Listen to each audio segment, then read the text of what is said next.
In my research, I found that the biggest cause of business failure isn't product quality. Logistics companies in 2026 don't just weigh your package, they measure the space it occupies. My goal isn't to tell you what to buy, but to show you the science of how goods actually move from a factory in China to a warehouse in Nigeria in 2026. You've probably seen the ads. People claiming you can turn 50k into 500k just by clicking a few buttons on a Chinese website. But I've spent the last few months looking at the actual data behind these claims, and the reality is more complex than a 30 seconds TikTok video. Today, we are not looking at success stories. We are looking at the architecture of importation. I've broken down the numbers, the logistics, and the hidden costs that the gurus leave out. My goal isn't to tell you what to buy, but to show you the science of how goods actually move from a factory in China to a warehouse in Nigeria in 2026. To understand this business, we have to start with the money. Most people make the mistake of calculating their profits based on the exchange rates they see on Google. My research shows that for a Nigerian importer, the effective rate is often 10% to 15% higher than the official one.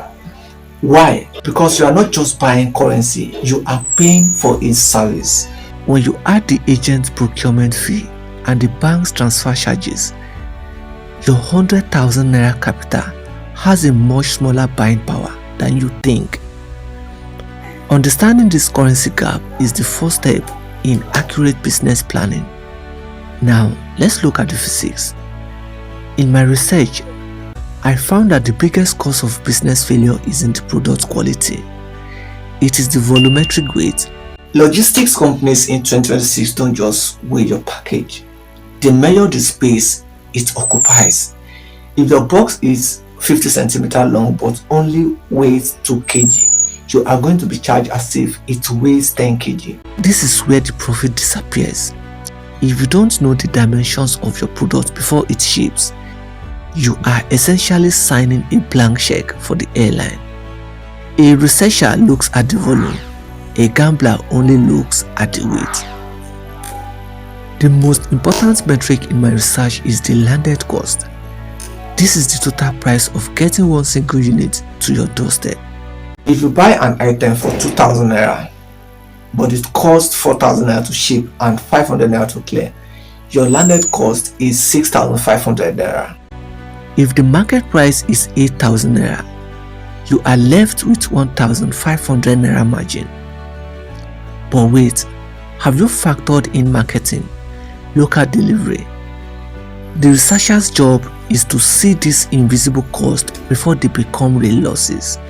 I'm not an importer, I'm not a mentor, I'm just a guy who likes to see how things actually work. And what the data tells me is that importation isn't a get-rich-quick scheme. It's a high-level logistics scheme. The people who survive are the ones who do the research first. They use the formulas, they check the rates, and they plan for the Nigeria factor. Alright guys, this video is made to tell you what to do. I made it so that you know exactly what you are getting into if you are planning to venture into importation business, because at the end of the day, the only person who should be in charge of your money is you. I'm Big Sido, and this is the Big Sido Hub channel. Thanks for watching, and please don't forget to like and share. See you in the next one.